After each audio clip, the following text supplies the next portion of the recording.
So, Piers, let's kick off with, what was it that drew you to this project, and what were your first thoughts when you read the script? What drew me to the project of MobLand? Well, originally it was called The Donovans. It had many iterations, but MobLand it is. And what drew me to MobLand was Guy Ritchie. The work of Guy Ritchie is invigorating, stimulating, captivating, sexy, bold, humorous, and ultimately extremely entertaining. And that's what you want, because that's what I do as an actor, I hope. That was my intention. But the writing of Ronan Bennett was the original writer and creator with Guy, and then Jez Butterworth came in, and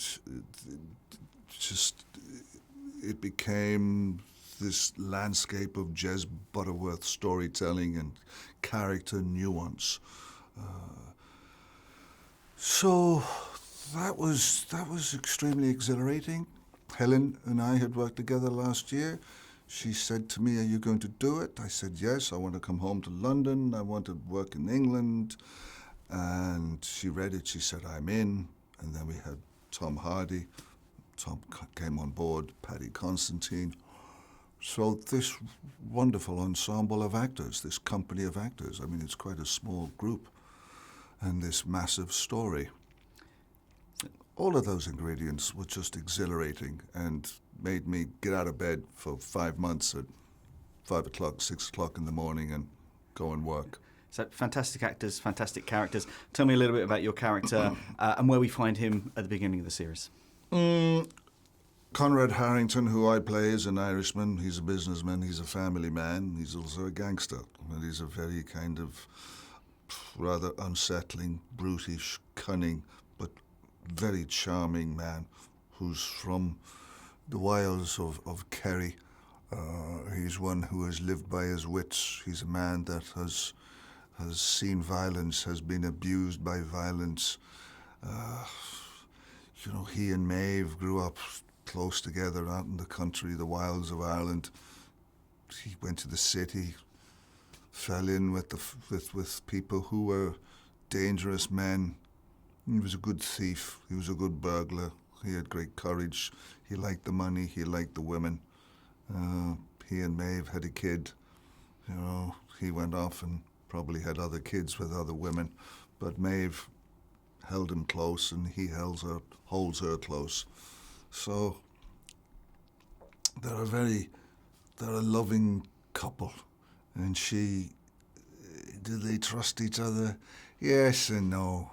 But they love each other, yes and no as well.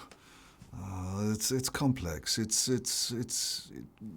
Lady Macbeth and Mr. Macbeth, the Scottish play.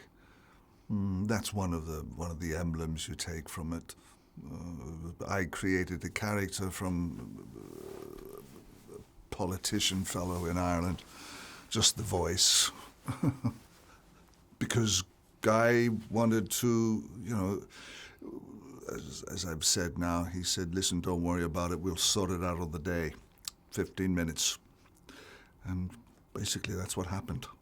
And when you have a director like that who throws those cards up in the air, and you have to make choices, if you're worth your salt as an actor and you have the balls to go out there and just let it fly, then that's what you do. And, you get a fish on. You've been quite effusive about Guy. What is it you admire about his version and his vision of London? I love the glamour of it. I love the sexiness of it. It's, Guy is like his own country gentleman. Guy is like Conrad. Guy is like so many of the characters that he portrays. He seems to have a fascination and a sensuality about making these characters so rich and vital and fun. The humor, the dark humor, the twisted, perverse humor of characters like this is wildly entertaining. And he's a storyteller. He's a great filmmaker. He's a very, very fine technician and a very fine he has a sharp eye, and it's a quick eye and ear for what you do as an actor. And he moves like the wind. So you show up and you're ready to go. You're prepared, as you should be. I mean, no one's ever going to direct you, so you better direct yourself. Anything you do with anyone, you better come to the day's work ready to act with ideas and show up on time, the old-fashioned way, and do the job. And with Guy, that's, you're done by 4 o'clock. That's what I really like. Let's be honest here. Yes, enough of this acting. Thank you very much. Did that work? Yeah, sure, of course it did. All right, print. Let's move on. Brilliant. I know you've got a history with Helen. You've known Helen for years, and you say you found Conrad quite quickly, sort of in this 15-minute window. But how did the two of you build this long relationship and form that dynamic with this married couple who've obviously got each other's backs, but been through a lot over the years?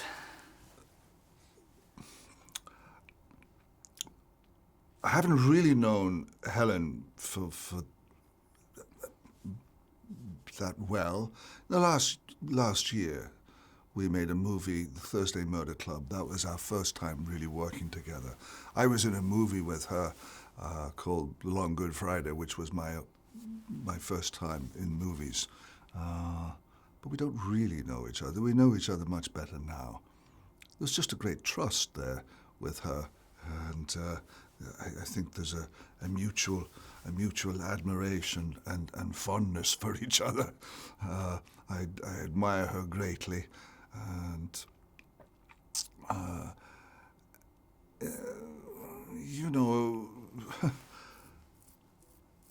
we both thought South London, North London, and then on the day I made him Irish, Southern Ireland, Kerry, and she was coming to work the next day. She said, "We're playing Irish now." I said, "Yeah, I'm sorry.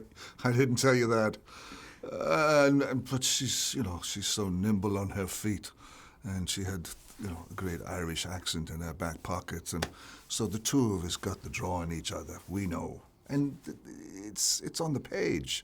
You can see the wiliness and feel it on the page, and it's somewhat operatic and theatrical, and yet deadly, and she's very cunning, more cunning than Conrad, but he knows that, and he allows that. He allows the manipulation, but that's the knife edge that you walk with these characters, because any of them can turn on you in a bad way when there's a lot at stake. As you'd expect with a show like this, action-packed, are there any particular sort of sequences that stick in your memory that were the most sort of challenging to shoot, or? Because heavens, there's so much that comes at you. You study, you learn, you perform, you move on, and you digest it, and then you get rid of it, because you always have to be in the moment, on the beat, on the show, because it's moving so fast. I suppose the first day is an indelible day.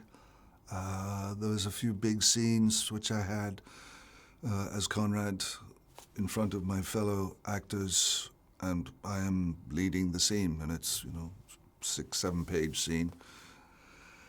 And so you draw breath at that, and you give performance. And you're supported by people, and you want to be an unexpected surprise, and you want to get the intentions of your imagination and what you've created. You want to try and get it out there as poignantly and as specifically as possible.